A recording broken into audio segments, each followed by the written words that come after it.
e ela tem promessas bíblicas já cumpridas e promessas bíblicas que entendemos que ainda vão se cumprir.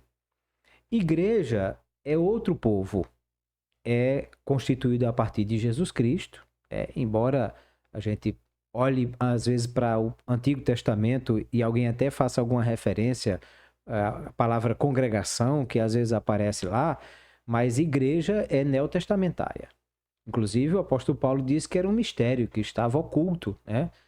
O apóstolo Pedro diz até que os anjos queriam descobrir o que era isso, mas isso estava oculto e que foi revelado a partir de Cristo. Entendemos também que No caso, o mistério é a igreja. a igreja. A igreja é constituída a partir de Cristo, é um mistério que estava oculto, né, e é revelado aí.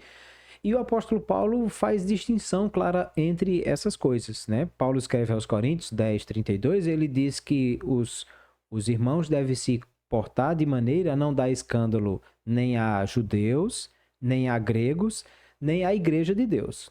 Então, ele está fazendo distinção que aí.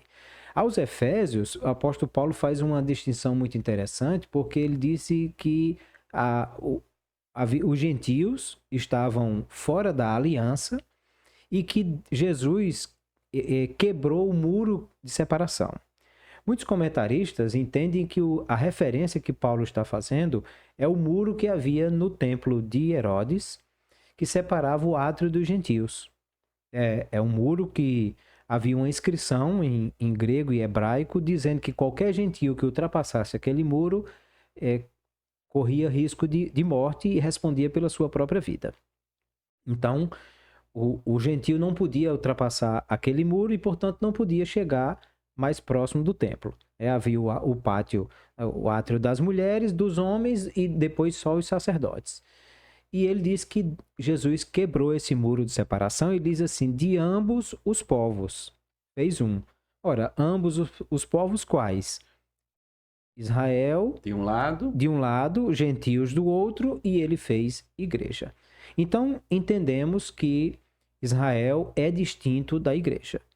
Há promessas para Israel que já se cumpriram, mas há promessas que ainda vão se cumprir.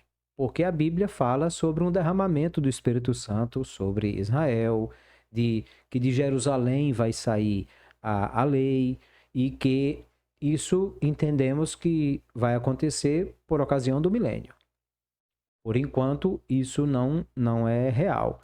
Ao mesmo tempo, nós olhamos para a igreja e vemos que a igreja não tem nenhuma promessa terrena. Não foi dada à igreja a nenhuma nacionalidade, nenhuma etnia, nem nenhuma porção de terra, como foi dado a Israel.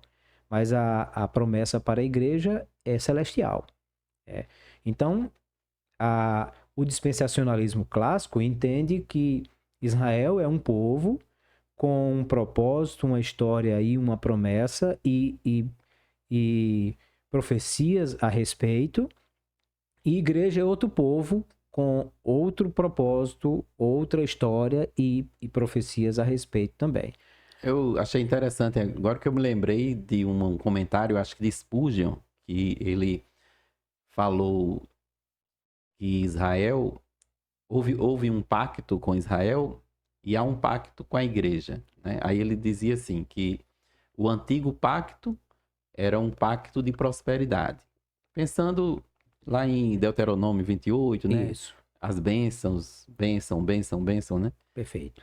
E aí ele diz, o novo pacto, que agora é com a igreja, né?